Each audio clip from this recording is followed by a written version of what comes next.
नमस्कार मंडळी, मी श्रावणी विलास लकेश्री तुमचं मराठी मनोरंजन विश्वमध्ये स्वागत करते. पहिल्यांदा ना गुढीपाडव्याच्या शुभेच्छा तुम्हा सगळ्यांनी. आणि आता गुढीपाडव्याच्या निमित्ताने मी हिटलरच्या सेटवर आले आणि आपल्यासोबत दुर्गा आहे आणि ती खूप जास्तच सुंदर दिसते. आज तिने काहीतरी वेगळी साडी पेहराव केला, तिचा एकदम वेगळाच आहे तो. साडीचा पदर सुंदर आहे माझ्या, म्हणजे रंग तर छान आहेच, पण हा पदर इतका छान आहे, मला खूप आवडलाय.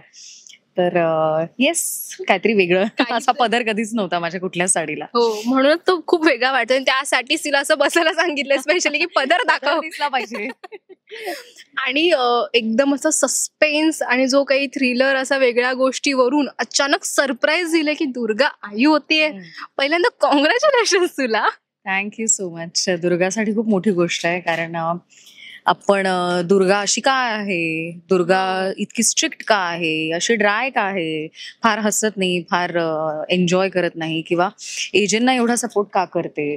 तर बऱ्याचदा आपल्याला कारणं माहीत नसतात यामागची.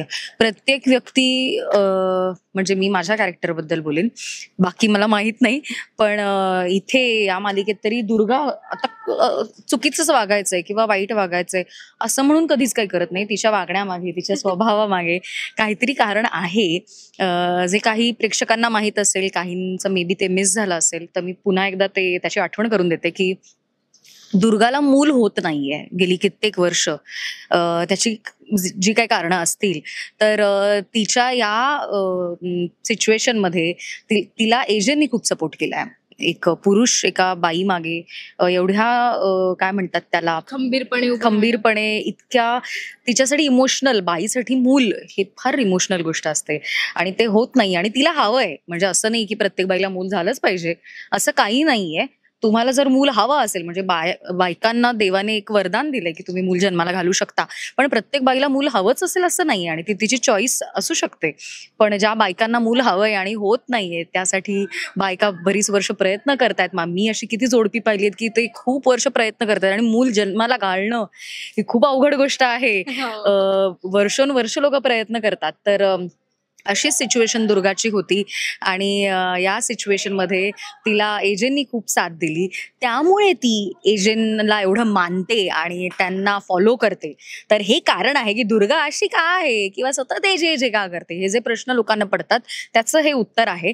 आणि त्यामुळे आता तिला इतक्या वर्षांनी तिचे काही प्रयत्न करत होती ते कुठेतरी सक्सेसफुल झालेत, आणि तिचे रिपोर्ट्स पॉझिटिव्ह आलेत, आणि तिला आता अखेर फायनली तिला मूल होत आहे. त्यामुळे तिच्यासाठी ही खूप मोठी मोमेंट आहे. येस, ऍक्च्युली तुझ्या लास्ट इंटरव्ह्यू मध्ये तू वाक्य बोलली होती की प्रत्येक जण जे वागतं त्याच्या मागे कारण असतं, आणि त्यामुळेच तो तसं वागत असतो, आणि त्यामुळे जज करणं हे खूप चुकीचं आहे. आणि आता कळलं प्रेक्षकांना की तू का अशी वागत होती.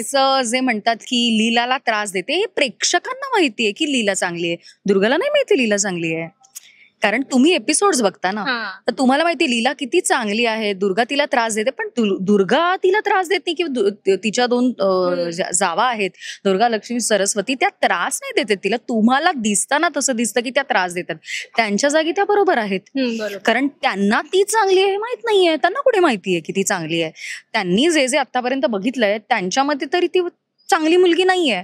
त्यांचा तो समज आहे की ती आपल्याला फसवते. त्यामुळे कोण कसं वागतं या मालिकेत तरी मी सांगतेय, बाकीच्या मालिकांचं मला माहित नाही, पण या मालिकेत तरी कारण आहे त्या गोष्टीला. उगाच कोणतरी उठून त्रास देते असं नाही. दुर्गा तर अजिबातच कोणाला त्रास देत नाहीये, ती तिच्या जागी योग्य आहे, कारण तिची कारणं आहेत तशी वागणं. म्हणजे दुर्गाला असं वाटतं की ही आम्हाला त्रास देते, लीला आम्हाला त्रास देते, असं दुर्गा, लक्ष्मी, सरस्वतीला वाटतं. ऍक्च्युली पोर्ट्रे पण तसंच झालंय ना, दाखवताना असंच दाखवले की नाही, स्टार्टिंग पासून लीला कशी होती की अवखळ होती, मस्तीखोर होती, त्यामुळे ती दुर्गा आणि त्या बाकीच्यांना खटखट. दुसरी गोष्ट की आम्ही एवढे काय म्हणतात एवढी वधू परीक्षा घेतली, अख्ख्या शहरातून मुली बोलवल्या, ज्यांचे इंटरव्ह्यू घेतले, आणि श्रीमंत गरीब काहीही न बघता आम्ही फक्त मुलगी संस्कारी आहे का अशा पद्धतीचे आम्ही इंटरव्ह्यूज घेतले सगळ्या मुलींचे. आणि त्यातनं जी योग्य मुलगी आहे, जी चांगली एक माणूस म्हणून चांगली मुलगी असेल, जिचे संस्कार चांगले असतील, जी काय म्हणतात चांगल्या घरातून येते, मग ती श्रीमंत असो किंवा गरीब असं काहीही न बघता आम्ही मुली सिलेक्ट करत होतो. तर आमचा उद्देश हा एक चांगली मुलगी घरात यावी हाच होता. तर त्यात लीलाला हेट करण्याचं कारण एकच आहे की तिच्याशी लग्न ठरवलंच नव्हतं ना, लग्न दुसऱ्याच मुलीशी ठरवलं होतं आणि ती फसवून बसली. आता तिची पण कारण आहेत की ती तिथे का बसली, हो, बरोबर. पण आम्हाला असं वाटतं की ती मुद्दाम तिला आम्हाला फसवायचं होतं, हा आमचा समज आहे तिच्याबद्दलचा. त्यामुळे ती श्रीमंत आहे का गरीब आहे किंवा ती काय, त्याबद्दल आमचं काही म्हणणंच नाहीये. आम्हाला असं वाटतं की ती आम्हाला फसवते आणि आमच्या घरातल्या इतर लोकांना ते कळत नाहीये. बरोबर. आता आपण सध्याच्या घडामोडीवर येऊया, की तू आई होते. तू एक्साइटेड आहेस का एकदम फायनली सेटवरती एक लहान बाळ येणार आहे लवकरच?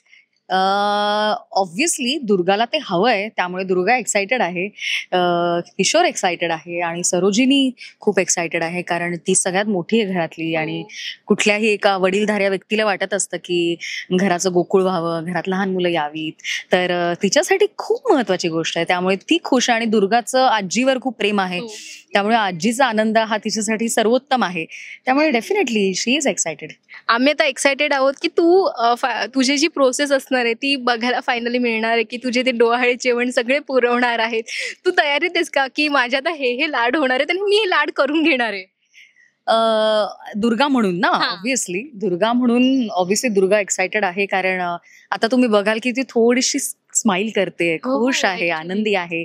एरवी तुम्ही दुर्गाला कधीच हसताना बघणार नाही. तर तो एक चेंज, एक ट्रान्सफॉर्मेशन असतं, कारण आपण म्हणतो ना की आई, जेव्हा एखादी बाई आई होते तेव्हा तिचा एक वेगळा जन्मच होतो. हो. तर ती पूर्ण बदलते, शारीरिकरित्या, इमोशनली ती बाई पूर्ण बदलते. तर त्यामुळे ते जे बदल आहेत ते तुम्हाला दुर्गामध्ये दिसतील आणि दुर्गा पण थोडीशी बदलेल आणि थोडीशी वेगळी दुर्गा, थोडीशी आपण, आणि ना बायका थोड्याशा लहान पण होतात. हो.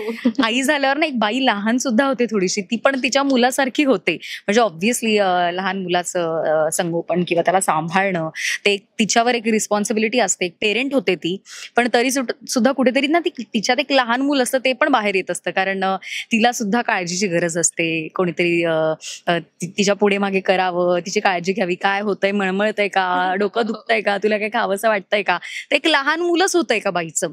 तर येस, ती थोडीशी लहान होईल, थोडीशी हसेल, वेगळी दुर्गा होईल आणि ऑब्व्हियसली प्रत्येक बाईला असं वाटतं की घ्यावी आपली काळजी. आपले सगळे जसं काय म्हणतात सोपास्कार असतात, हो.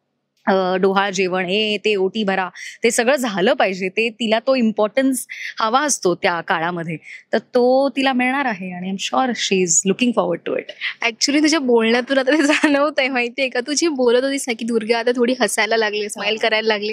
तू ते बोलताना पण हळूहळू हळूहळू तू तशी होत होतीस. हे खूप भारी बघायला वाटतं ऍक्च्युली, आणि असं वाटतं की नाही आता कुठेतरी दुर्गामध्ये थोडा चेंज येईल आणि तुमच्या रिलेशन्स मध्ये सुद्धा थोडा चेंज येईल आणि ते प्रेक्षक खूप आवर्जून बघणार आहेत. कारण जो एक प्रोमो आता रिसेंटली आला होता, ज्यामध्ये एक बाई येऊन तुला म्हणते की नाही, हिची ओटी भरू नका, हिला बाळ होणार नाहीये, तेव्हा थोडंसं असं प्रेक्षकांचं झालं होतं, हे काय अजून सुद्धा हे असं होतंय आणि कट्टू आता तू आई होणार आहेस.